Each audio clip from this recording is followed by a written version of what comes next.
तो नमस्कार और स्वागत है आप सभी का। दोस्तों मैं ध्रुव लाल यादव और आप देखना शुरू कर चुके हैं बीसीटी मीडिया। वैसे तो स्क्रीन पे आप देख ही रहे होंगे, शशि लाल यादव जी का एक फिल्म का ट्रेलर आया है, मैंने खत महबूब के नाम लिखा। यानी कि शशि लाल यादव जी एक ज़बरदस्त गायक है ही हैं, साथ साथ में उनका एक फिल्म भी आ रहा है। मैंने देखा है कि बहुत व्यस्त रहते हैं, लोकगीतों को लेकर बहुत व्यस्त रहते हैं। तो एकाएक मुलाकात हो गया, तो आप लोगों का भी मुलाकात कराएंगे शशि लाल यादव जी से। तो आइए मिलवाते हैं जी। शशि लाल यादव जी स्वागत है। नमस्ते, प्रणाम। और बीसीटी न्यूज़ देखने वाला सभी दर्शक लोग के फिर से एक बार हम भोजपुरी का एक शशि लाल यादव प्रणाम करते हैं और रोआ के भी नमस्ते। बहुत बहुत धन्यवाद, आप कीमती समय देकर आए। मैंने देखा आप बहुत व्यस्त हैं, लेकिन जब से आपका ये फिल्म मैंने खत महबूब के नाम लिखा, मैंने देखा, सोशल मीडिया पर देखा और चैनलों पर भी देखा, इसका ट्रेलर देखा, तो मैंने सोचा कि कुछ बात किया जाए। कैसा लग रहा है? कुछ चीज़ें हैं जैसे आप लोकगीतों में बहुत ज़्यादा व्यस्त रहें, तो कैसे मैनेज कर ले गए फिल्म को? देखिए, तो बहुत खुशी की बात बा कि हमने ऐसे गाना ही गावत रहने सिर्फ और वीडियो करते रहने। लेकिन हमारे इस फिल्म के जो डायरेक्टर प्रोड्यूसर हैं सूरज सर, तो सूरज सर को शायद लगा होगा कि इस लड़का को लेके हम फिल्म करें, तो उनका बहुत बहुत धन्यवाद सूरज सर का कि हम पे विश्वास किए। और ये मेरे साथ उन्होंने अभी तक जब हम इंटरव्यू कर रहे हैं 3 मूवी उन्होंने किया। तो ये पहला फिल्म था, 2-2.5 साल पहले मैं इसको किया था।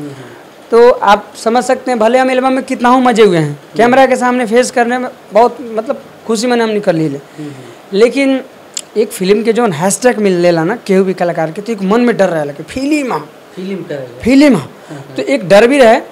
तो ये फिल्म हम कहीं नहीं, और फिल्म ही मैंने खत महबूब के नाम लिखा, भोजपुरी के बहुत बड़ी कंपनी टीम फिल्म से रिलीज भइल बा। टेलर है कि 2 साल से पेंडिंग था ये, 2 साल मतलब कैसे लग गया? देखिए, कौन चीज़ होला, जैसे स्टार्टिंग में केहू भी कलाकार के लेके बहुत सारा प्रॉब्लम आ जाला। तो शूटिंग जैसे हमने के कंप्लीट के कुछ सीन बाकी रहे, तो हमने ओकरा बाद जाके कहीं सीन, और जब दूसरा मूवी हमने करते रहे तो ओमे सीन भइल। और ये फिल्म बहुत ही कमाल के फिल्म बा। और पहला चीज़ की अच्छा के हाँ एमे हीरोइन बानी प्रियंका महाराज और लोटा तिवारी जी बानी, और मतारी की रोल के बनी का नाम नहीं जानते। मार्केट के कलाकार में 4-5 आदमी बानी लोग, जेलो मार्केट के कला पवन भैया बानी, पवन पाठक भैया।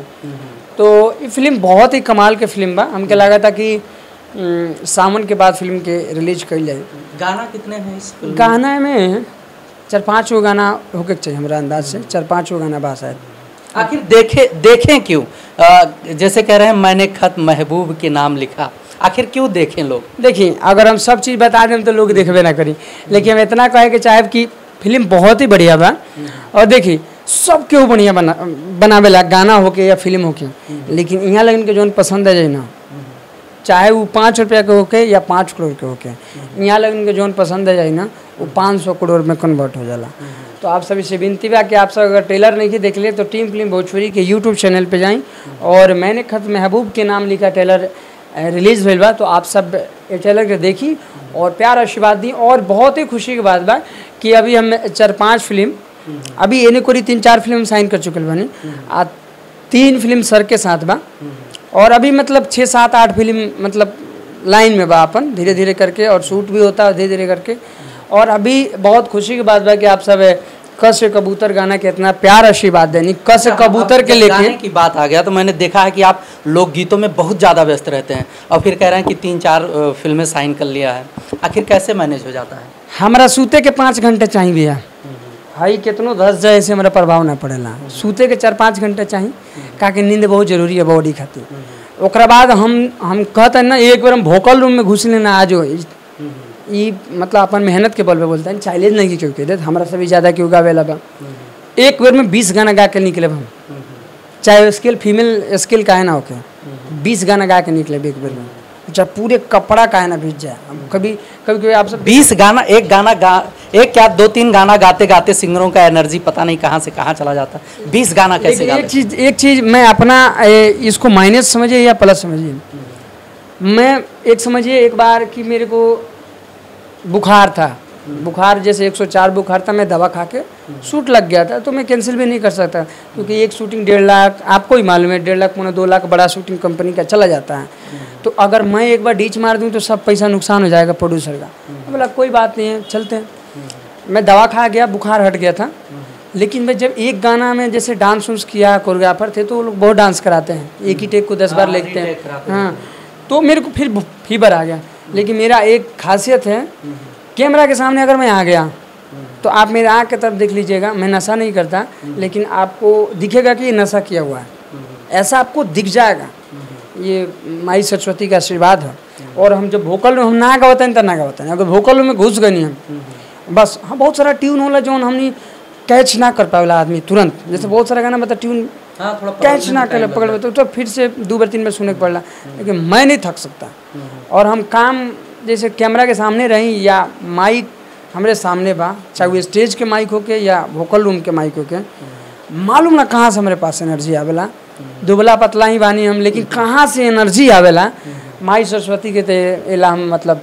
अच्छा, मैं देखा हूँ कहीं आप पटना जाते हैं, कहीं मुंबई चले जाते हैं, दिल्ली तो रहते ही हैं, मैंने देखा कहीं बनारस भी चले जाते हैं। आखिर माजरा क्या है मुंबई, पटना, बनारस, दिल्ली? देखिए, मुंबई तो फिल्म के लेके ज़्यादातर आदमी जाला, और बहुत सारी कंपनियां भी सारे गामा के गाना हम साइन कर बानी, टिप्स के गाना, ऐसे बड़ी बड़ी कंपनियन के गाना, वेब के भी गाना करते हैं, TF और SRK के तो हमेशा करी ले। तो ये सब कंपनी, बहुत सारा कंपनी बजे आपको बुला के ही डील करेगी। जैसे जो डील है तो बुला के अपने सामने काट हुआ, कहीं हम शशिलाल यादव ना होगी, कहीं बीच के कोई आदमी को, तो भाई सिंगर से फेस टू फेस मिलेंगे वो लोग, बड़ी कंपनी जितनी है। और तो एक के चलते में, और दूसरा चीज़ की वीडियो के अपन थोड़ा सा नया लोकेशन पे भी करे चाहिए, अच्छा, और भी बहुत सारा मॉडल लोग बा, वो लोग के साथ भी करते, ये सब राउंड लगाते रहे। अभी तो 3-4 दिन पहले हम आए बनी मुंबई से। आप भी व्हाट्सएप पे बानी देखो तो कोई स्टेटस हम हमेशा अपडेट कर ले, स्टेटस और फेसबुक पे। तो अभी फिर 4-5 दिन बस एक वेब के शूटिंग करके, एक अपने चैनल के शूटिंग करके फिर निकलेगा। तो यहाँ लगे के प्यार आशीर्वाद बा, और आप सबके बहुत बहुत धन्यवाद कि आप सब वो लायक बनेनी कि हम फिल्म में क्यों हमरा के लेता, तो ये अच्छी बात बा, और आप सबके बहुत बहुत धन्यवाद। और कुछ चीज़ें हम मार्केट से उठाना चाहेंगे। कुछ दिनों से आपने देखा होगा जैसे पवन खेसारी जी आपस में लड़ते रहे हैं, लेकिन अब मामला मतलब कन्वेंस हो चुका है, मतलब शांत हो चुका है, अब एक दूसरे मिल भी चुके हैं। तो क्या लगता है कि बहुत से ऐसे सिंगर हैं अपने स्ट्रगल पीरियड के, और जो अपना मार्केट है, क्या असर पड़ना चाहिए इस पर, क्या मैसेज जाता है? देखिए भैया, हम तो कहें कि देखिए, जहाँ पॉजिटिव बा वहाँ निगेटिव भी बा, नकारात्मक लोग भी बा वहाँ, लेकिन हमारा मतलब कि विवाद ज़्यादा दिन ना टिके। आप अपनी मेहनत पे भरोसा रखिए। मैं अपने आप से मिलाया हूँ कि अगर हम मेहनत कर रहे हैं ना, आज नहीं तो कल फल मिलेगा। आज जो लोग विवाद करके स्टार बनते हैं, या जो बहुत सारे कलाकार हैं जो पवन सिंह पे गा देंगे, खेसारी भैया पे गा देंगे, भाई व्यूज़ तो आ जाए, लेकिन आपको उनका सहारा लेना पड़ेगा, पवन भैया, खेसारी भैया का, उनका नाम का सहारा लेना पड़ेगा। लेकिन हम लोग ऐसा नहीं है कि नहीं गाते, हम लोग उन लोगों के नाम गाते हैं, लेकिन हो गया कभी कभी मूड किया, क्योंकि हमारे बड़े कलाकार हैं, उन लोगों को देख के हम लोग सीखते हैं, तो उनको हमारे गाना में उनका नाम आता है, कई गानों में हमने नाम यूज किया है। लेकिन एक बार इतना भी आधारित हो गए और विवाद करके आगे बढ़ल, ये हमके ठीक नहीं लगला। और खुशी की बात बा कि पवन भैया, खेसारी भैया एक हो गई नहीं, और जो तिलचट्टा रलो वही लोग तिलचट्टा कहते नहीं, ये लोग के मार्केट खत्म हो गए। अब देखे बे आप चैनल ये लोग खोल के, तो ये लोग के अब ये दिखा था कि भाई काथी पे हम वीडियो बनाए, तो कोई टॉपिक उठावता रहो पुरान का, अब कोनो प्रभाव के एक्शन लेते नहीं है, अब ये भड़बड़ात रहता है, व्यू जात नहीं। तो आप मेहनत करिए, और मुझे जहाँ तक लगता है कि आप मेहनत करिएगा तो 105% फल मिलेगा, आज नहीं तो कल मिलेगा। मेहनत की बात जब की है आप, तो फिर से मुझे कासे कबूतर वाला गाना जो है याद आ गया। मैंने देखा बहुत ज़्यादा गर्मी था यहाँ पर, ए फॉर एप्पल जो गाना शूट हो रहा था, बहुत ज़्यादा उस दिन गर्मी था, फिर भी आप मार दी। हाँ। उस समय मेरे को टाइफाइड बुखार था। मैं बोलता हूँ ना भैया, मालूम नहीं कहाँ से मेरे पास एनर्जी आता, मैं शो नहीं कर रहा हूँ, मैं झूठ भी नहीं बोल रहा हूँ, बनन के अंदर हूँ, हाथ में विश्वकर्मा पकड़ के बोल रहा हूँ। मेरे को बुखार भी रहे, अगर कैमरा सामने कर दीजिएगा ना, ये स्टेज हमको दे दीजिएगा, बढ़िया म्यूजिशियन साउंड हो और बढ़िया रिकॉर्डिस्ट हो, सभी चीज़ों का मैं वर्णन कर रहा हूँ, कहाँ से मेरे में एनर्जी आ गई हमको मालूम ही नहीं चलता है। आप जिस दिन आप शूटिंग ए फॉर एप्पल आप खुद वहाँ पे थे, तो उस फुटेज भी है, उस दिन मेरे को टाइफाइड बुखार था, टाइफाइड बुखार का 16 इंजेक्शन मैं लिया हूँ, लेकिन मेरे को डॉक्टर बोले थे कि 15 दिन रेस्ट लीजिएगा, लेकिन मैं एक दिन ही रेस्ट नहीं लिया हूँ। और अभी भी आप फ़ोन किए होंगे तो मैं दूसरे जगह था, एक जगह मीटिंग में ही था, अभी इधर को आया हूँ, अभी फिर जाना मेरे को डमी सारा टाइम दे रहे हैं। मैं देखिए मैं मॉर्निंग में सेट कर लेता हूँ कि मेरे को आज दिन का काम क्या है, किन से मिलना है, ध्रुव भैया से मिलना है, कहाँ डमी करना है, कहाँ रिकॉर्डिंग करना है, ये भी मेंशन करना तक चलो आज आराम करना है, आज फिल्म देखना है। मैं मॉर्निंग में ही सारा सेट कर लेता हूँ, उसी हिसाब से चलता हूँ। अच्छा, वो ए फॉर एप्पल वाला और का से कबूतर वाला थोड़ा सा गुनगुना। जरूर जरूर। क से कबूतर वाला हम गुनगुनान, क से कबूतर हम प्रभाराज जी बोले रहने और संजय सराबी गाना के लिखले रहने, विराज जी के म्यूजिक रहल और सुशीला एंटरटेनमेंट से रहल। बोला ए भौजी क से कबूतर सैया जी हमर चढ़ जाले ऊपर, अब तू बोला ख से खरगोश सैया के हमारा जागे जोश, ग से तू बोला गमला सैया जी करस हमला, घर से भौजी हो बोल अब घर लागे सैया से डर, लागे सैया से डर, लागे सैया से डर, लागे सैया से डर। और एक चीज़ और बतावा कि चाहे अभी एक गाना बता टीम फिल्म से TF से, मतलब हम तो भगवान ना ही, लेकिन कॉन्फिडेंस 2009 से तो हाँ सामने है। मतलब यहाँ लोगन के जो मांग होला वो आधारित पे हम बोलता नहीं कि 105% गाना हिट बा जो टीम फिल्म से आवता और एक अपना चैनल से भी आवता, और बहुत सारा ऐसा नहीं कि हम दूसरा चैनल खातिर फ्लॉप गाना करीले, हमारा खातिर सब गाना हिटे रहेला। अब यहाँ लोग जौन प्यार आशीर्वाद बन जाला वो मिलियन जाला, जौन प्यार आशीर्वाद कब तक देखने को मिल जाएगा? ऑडियो फर्स्ट फीमेल पार्ट बाकी बा और हमके लागत है कि 2-3 दिन में वो शूट हो जाएगा ना, 1-2 दिन में शूट हो जाएगी और उसके बाद 2-4 दिन रिलीजिंग में लागे। लेकिन गाना वैसा एक गाना और आता अपना में अपना क से कबूतर खनी कबड्डी अपना चैनल पे आता है सुशीला एंटरटेनमेंट, शूट हो चुका है। हाँ शूट हो जाए, बहुत बढ़िया गाना हुआ। हम पूरे दिन भर में हमने एक गाना किया है, वो एक शूटिंग पे एक ही गाना किया है क से कबड्डी। ऑडियो रिलीज है या अभी नहीं? ऑडियो उसका रिलीज ही नहीं तो किया, इसके डायरेक्ट वीडियो आएगा, सुनाएंगे भी नहीं उसका डायरेक्ट वीडियो आएगा। और गाना ऐसा ना कि लोग जैसे देखिए क से कबूतर ऐसा था ना कि लोग को बचपन याद दिला दिया।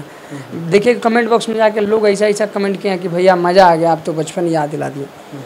और क से कबड्डी ऐसा गाना बना कि बचपन 105% याद दिलाई सबके, ओमे ऐसा ऐसा शब्द डालल गई बा। जब हमने लड़काई में कबड्डी खेली सन, गुल्ली डंडा खेली सन, लुका छिपी खेली सन, तो ये सब शब्द के लाइन के हमने यूज करी। तो बहुत ही कमाल के गाना बा। और कोनो भी गाना हम केहू भी कंपनी खातिर करता नहीं तो आज के डेट में कम से कम 20 बार तो वो लिरिक्स के हम देखी ले। अभी के डेट में जो पहले हम गलती कहीं नहीं, अबोध रहनी, अभियो अबोधे बानी, लेकिन थोड़ा सा ज्ञान आइल बा, प्राप्त होइल बा कि हाँ थोड़ा सा समझ जवाल कि कोनो भी गाना हम अभी की डेट में चाहे हमारा राइटर हो कि चाहे केहू हो के 20 बार हम सुनी नहीं जो हमारा दिल गवाई देता वो गाना गवाता नहीं। 5 आदमी के सुना बता नहीं रहुआ ऐसा आदमी से ये गाना गा सकल जाता अपना टीम, तो हाँ भैया बढ़िया बा, इसको डमी करते हैं, तो डमी किया जा रहा है, नहीं तो डीके लाइन उसको हटा दिया जा रहा है।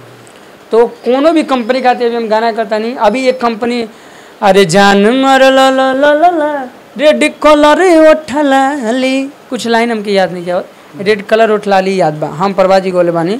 और R4U भोजपुरी चैनल से रिलीज हुई, बिल्कुल नया चैनल भी है, लेकिन अभी हाँ जाके देखिए अभी रील पे भी गाना वायरल चलता अभी, मतलब अभी पकड़ लगा 1-2 दिन से। और यूट्यूब पे भी वो चैनल पे समझिए कि 10,000 व्यूज काफ़ी हो गए वो चैनल है। लेकिन अभी हमके लगा था 1 सप्ताह में 2 लाख व्यू क्रॉस हो गए, तो हमरो खातिर खुशी की बात बा, वो चैनलों खातिर खुशी की बात। तो आप सब प्यार आशीर्वाद दी और बढ़िया गाना भी रेड कलर उठलाली बा, आप सब एक के प्यार आशीर्वाद दी और क से कबूतर से भी बड़ा बना।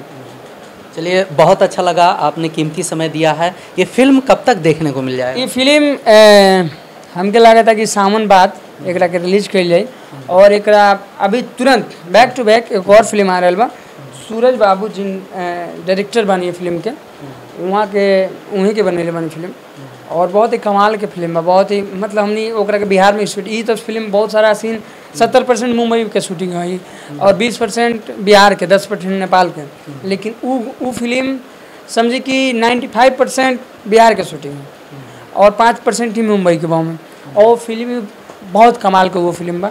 तो आप सब सारा फिल्म के आशीर्वाद प्यार दुलार दिए, और हमारे से कोनो गलती हो के तो यही कमेंट बॉक्स में आप सब प्यार से गाली गलौज देके ना प्यार से आप सब कमेंट करी कि भैया यहाँ कमी बड़ा हई करा हो करा तारा हम कमी बा, तो हम सुधार करें। हम ऐसा नहीं हम कोनो स्टार नहीं हमरा से कि जे भी मिलल हो ना ये भाई जैसा फील पहले हुई कि भाई से मिला हूँ, कोई घमंड एटीट्यूड नहीं, और हमेशा नॉर्मल रहता हूँ। और सबको प्यार देता हूँ, सबको प्रणाम करता हूँ, सबको आशीर्वाद देता हूँ जो हमसे छोटे हैं। और भैया के चैनल के सब्सक्राइब करी, हमारे चैनल के सब्सक्राइब करी, हमार गाना जे चैनल वाला लेवे वो चैनल के सब्सक्राइब करी, जे ना लेवे तो सबको ठीक है नहीं खेले। चलिए, अच्छा लगा आपसे बात करके। बाकी दोस्तों बने रहिए, मिलते हैं अगले वीडियो में, तब तक के लिए नमस्कार।